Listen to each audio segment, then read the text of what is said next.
Hi everyone, it's Fiona here from fionamarks.com, and I am back with a video about the year 4 of the Asheville Vedic Astrology Apprenticeship program and some tips for you today as you're getting ready to hand in all your deliverables, working your way through year 4.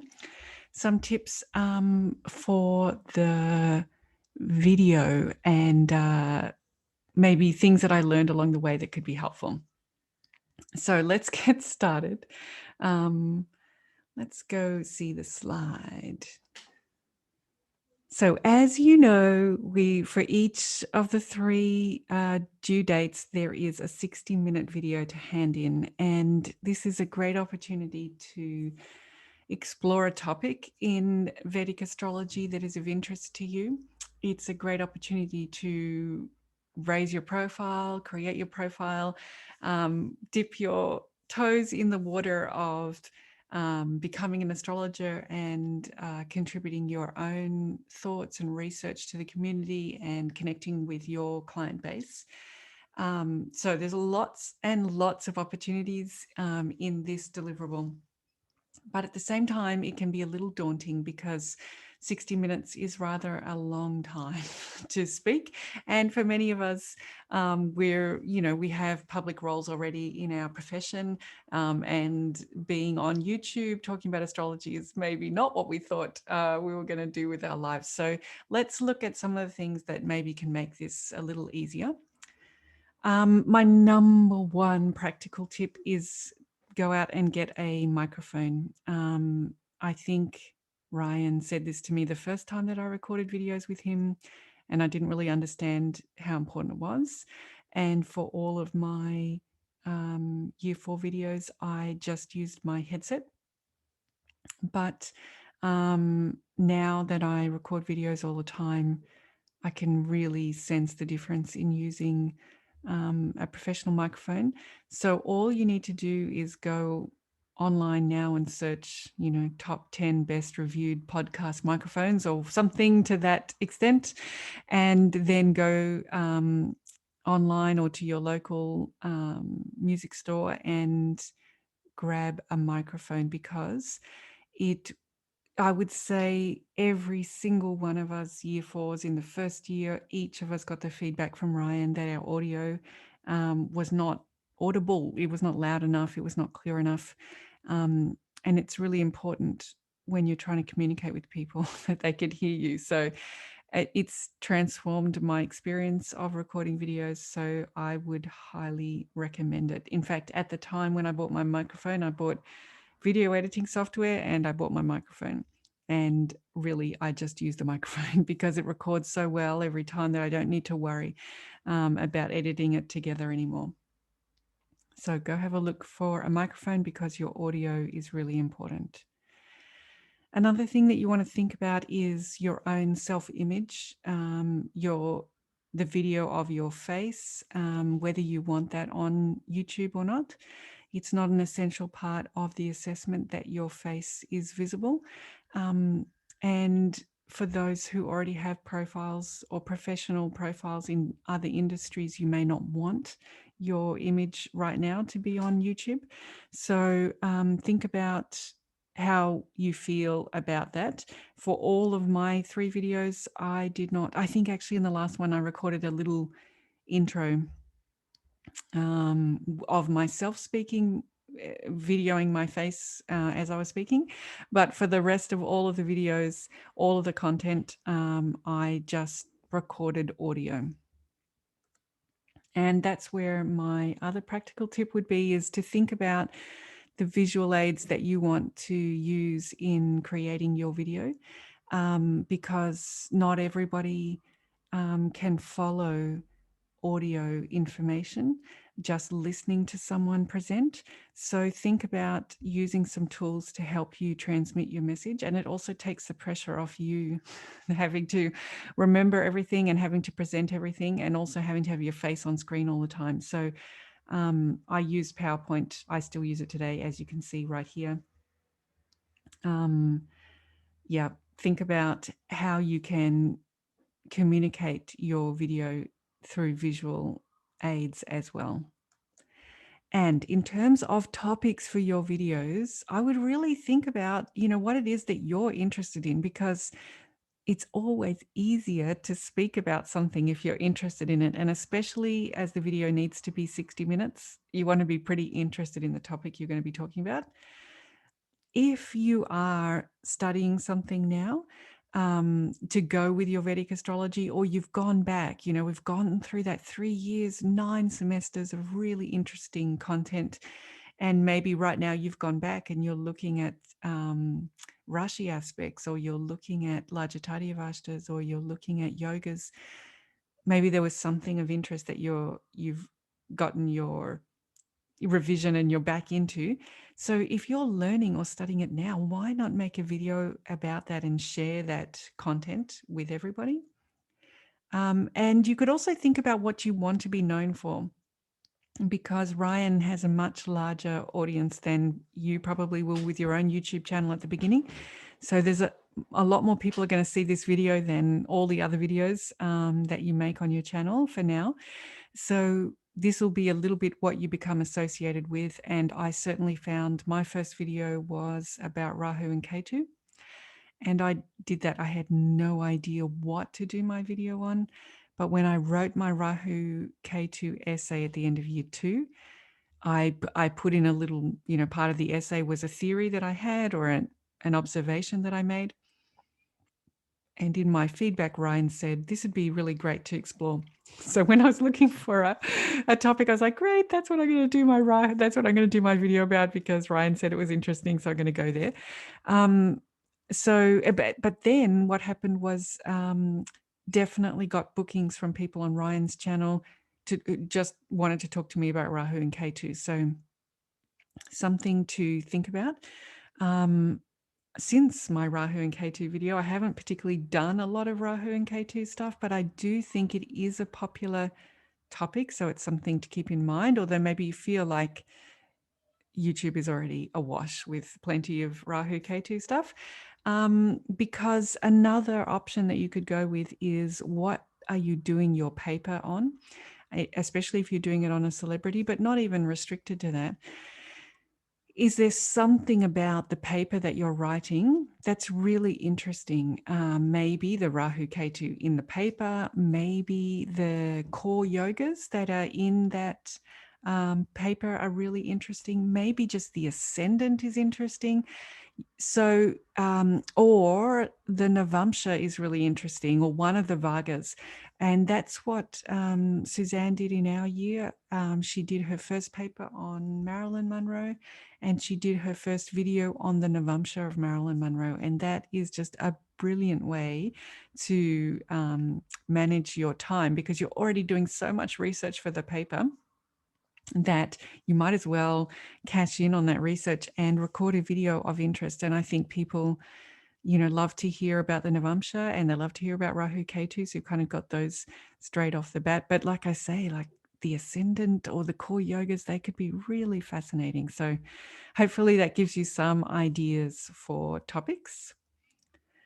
In terms of using PowerPoint, I find it just a great crutch. It's a huge support.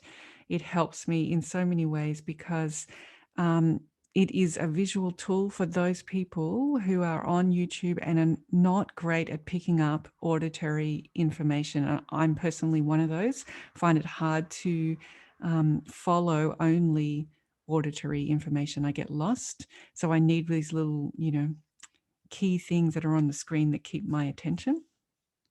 So Microsoft PowerPoint is really good for that.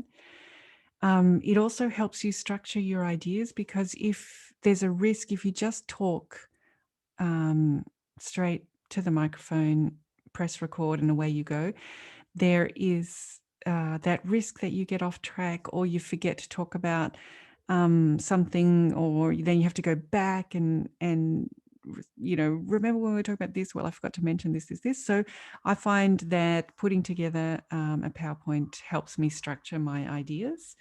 And graphics, the picture tells 1,000 words. So any kind of diagram, if you go look at my Trying to think. Yes, all my videos definitely use diagrams. I just find it easier to speak to a diagram. So think if there's any way that you can, if like me, you're a bit visual, is there a way that you can help communicate your ideas through a diagram? Putting it out on the PowerPoint and having it there in front of you also keeps you on track. You can have an idea in mind that you want to speak to this subtopic for 10 minutes and this one for 5 minutes and another one for 15 minutes. So each of those subtopics help you to keep your timing for your video. And if you have the full version of Microsoft PowerPoint, you can do your recording inside PowerPoint. So these days, you can see here, I'm doing my recording at the moment on Zoom, but you could do it on any of the other screen capture types of software that you have on your computer. And the thing about doing it live on Zoom is that if I make a mistake, I would have to stop and start again from the beginning, or I would have to stop and start and then edit the two pieces together. And as I said, I love just being able to go and speak. So I tend to do it now on Zoom. But if you have the full version of PowerPoint, I'll just show you here. If we drop out of the view, you can use slideshow. So it depends. I think I have a relatively old version of Microsoft PowerPoint. So yours might be called something different. It might be in a different place. But if you record slideshow, then you can record from the beginning, or you can just record each slide as you go. That is, each page, you can record the audio with all of your clicking and mouse pointing. And if you draw any lines, it records everything. And then you stop. You can listen to it, make sure you've covered everything, and move on to your next slide. So for me, in my year 4, I did all of them as PowerPoints, where I recorded. I started recording from the beginning, but I knew if I made a mistake, I could just go back to whichever slide I'd made a mistake and start again from there. And you can animate also in the full version of PowerPoint. So that's what makes those lists come up in dot points one after one after one. Anyway, if you wanted some help with PowerPoint, please give me a call. I spend my life on PowerPoint. Now, when you've recorded your audio to go here inside PowerPoint, and it'll be all attached. It'll come up at the bottom with a little audio. And if you go on to present, it will automatically start your audio and you will have a presentation, but that's no good for what you need. You need an MP4.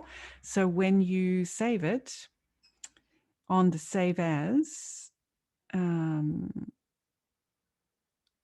when you come down here, you just make sure that you put in that you want to save it as an MPEG-4.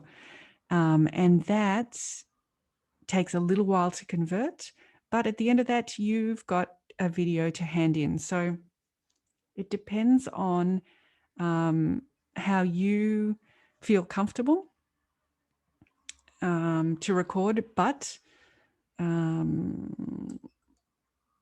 if you want to do it through PowerPoint and you have the whole version, you can record slide by slide. Of course, when you do it that way, you can't record your face. So it depends on if you want to be seen, then you can't use PowerPoint in that way. Okay, so those are my tips about if you want to use PowerPoint. The other thing to keep in mind is to have a structure. It might help you with your timing and break down this daunting 60-minute task into smaller sub pieces. So obviously you want to have an introduction. And in the introduction, you outline what you're going to cover. And, you know, adults love to be told, like, whereas kids theoretically, you know, young children at school, they just want to learn whatever's going around. They just suck it up like sponges. For adults, they like to have a moment where they can be on board and say, yes, I'm interested in that topic. Yes, I want to see that. And it creates the motivation, the space in the person's mind that, yeah, I'm agreed, I'm on board, I'm signed up for this presentation. So make sure that in your introduction, you cover the key points and the interesting things so that your audience is ready to receive that information. I always, on my year 4 videos, I always put at, 13 minutes, I'm going to be talking about this, and at 27 minutes, I'm going to be talking about that. And Ryan finally pointed out to me that he always does like a 1, 2, 3 minute introduction for each video. So all of my timings were out. I don't think there's any way around that. So maybe you don't want to put in timings, but it can be really helpful for viewers to know that the bit that they're interested in is later in the presentation, or is in the first third, or in the middle. So think about putting your content in the introduction so that people know what to expect. Then you have a section where you would be covering the main ideas, the content, the knowledge that you're trying to transmit. My approach to the 60-minute videos was to see them as educational. And that's kind of a space that I'm comfortable to be in. So I think about this content section as the main teaching bit of the video, like what is the knowledge that I'm trying to transmit.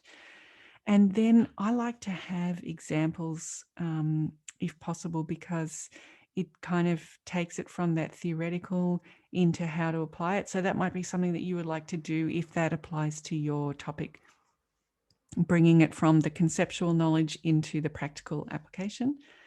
And then a conclusion where you revisit everything that you said you were going to cover in the introduction. So this is again, that it's again taking that educational approach.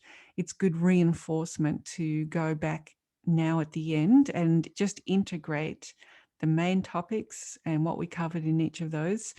So sort of at the beginning, you say what you're going to say. In the middle, you say what you're going to say. And in the conclusion, you say what you said. And it gives people that chance to put this new information together, integrated in their mind. So maybe that structure will help you. If you think about perhaps your introduction being around 10 minutes, maybe your conclusion is around 10 minutes, then already that's 20 minutes. So there's only 40 minutes that then perhaps you could spend 20 minutes on content and 20 minutes on examples might be a way to go. And that sometimes just breaking it into those smaller milestones helps this big job of a 60-minute video be not quite so overwhelming. All right. I wish you lots of luck, and please feel free to let me know if I can be of any assistance. Okay. I look forward to seeing you in the next video, and lots of luck. Okay. Bye.